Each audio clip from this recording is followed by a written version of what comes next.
All right, let's talk rock and roll. Today, we're going to crank up the volume and take a deep dive into the history of rock music.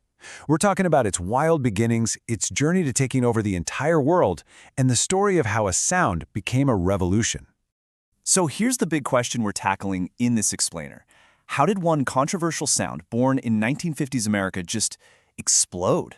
How did it conquer the planet and splinter into what feels like 1,000 different genres? We're going to trace that whole journey, from a single spark to a massive cultural wildfire. But okay, before we get ahead of ourselves, what is rock music anyway? Well, think of it like DNA. At its very core, you've got a pretty simple formula. That steady 4/4 beat you can't help but tap your foot to, a verse-chorus structure that gets stuck in your head, and of course that killer combo of electric guitar, bass, and drums. That's the foundation for everything else to come. So let's rewind. Picture this. It's the late 1940s, early 50s. A time of pretty rigid conformity. But under the surface, especially for young people, there was this restlessness building up. This is the world that rock and roll is about to crash into and light a fuse.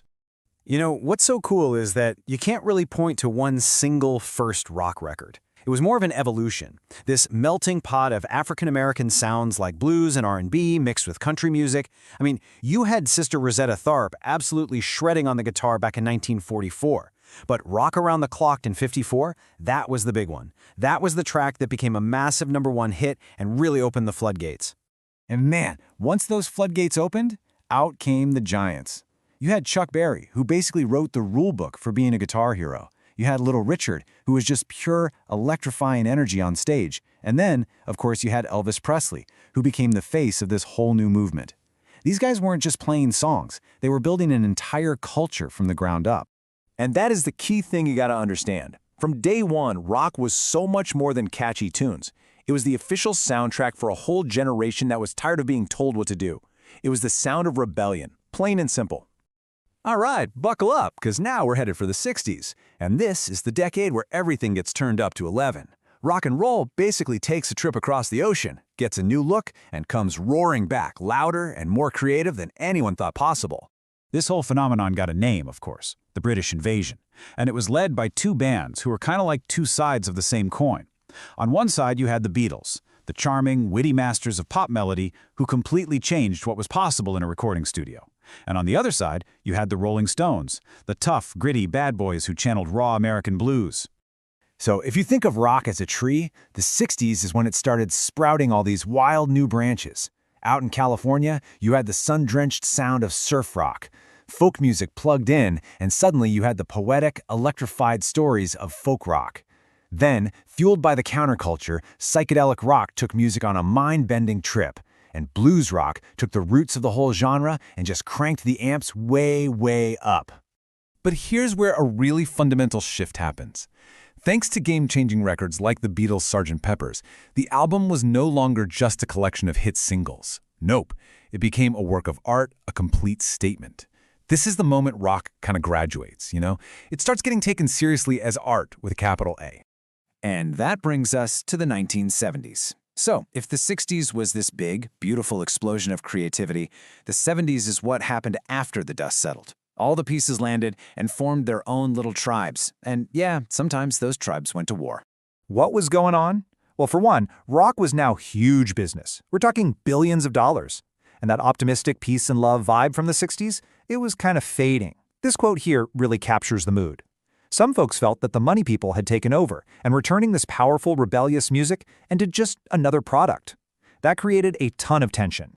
And you can see that tension perfectly right here. In one corner, you've got progressive rock, with its super complex arrangements and epic, fantasy-themed songs. In another corner, you have the thunderous, riff-based power of heavy metal. And then, way over on the other side of the ring, you've got a furious reaction to all of that, which was, of course, punk rock. Punk looked at the spectacle of mainstream 70s rock and just said, no thanks.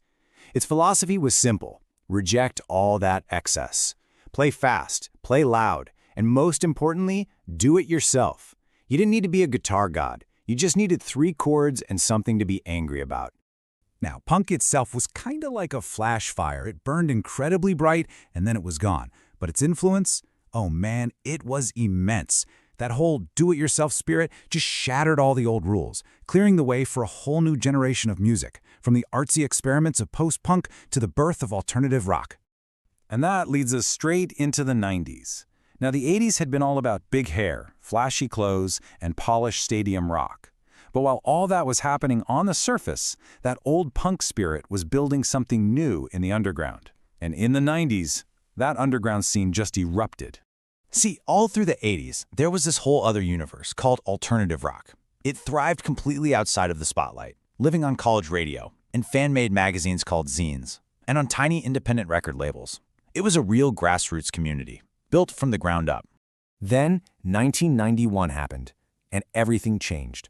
One album, Nirvana's Nevermind, came out and sold, get this, over 30 million copies worldwide. Suddenly, this raw, angry sound from Seattle called grunge didn't just knock on the door of the mainstream, it kicked the door clean off its hinges. And just like in the 50s, that success opened the floodgates all over again. Suddenly, alternative music was the mainstream. Over in the UK, you had the swagger of Britpop. And back in the States, pop-punk bands took that raw punk energy and made it catchy enough to top the charts. The 90s were a wild time. So, where does that leave rock today? After ruling the airwaves for half a century, its place in the modern musical world has, well, it's definitely changed. A lot. Let's be real. Rock is no longer the undisputed king of the charts. By 2017, hip-hop had officially surpassed it as the most popular genre of music in the United States. And that's not just a statistic. That's a massive cultural shift. But, and this is a really big but, being commercially dominant and being culturally alive are two totally different things. The spirit of rock is absolutely not dead, not even close. You see it popping up all the time in these awesome revival scenes, with new bands channeling the energy of every single era of rock history. And that really gets to the heart of it, doesn't it? Rock's true legacy was never just about album sales or #1 hits. It has always been a vehicle for change, a voice for social movements, and the timeless, undeniable sound of youth, pushing back against the way things are. So I'll leave you with this final thought. Rock music went on this incredible journey, from the absolute margins of society to the very center of global culture. Did it lose that rebellious spark somewhere along the way? Or is that revolutionary spirit just lying dormant, waiting for the right band in the right garage to come along and light the fuse all over again?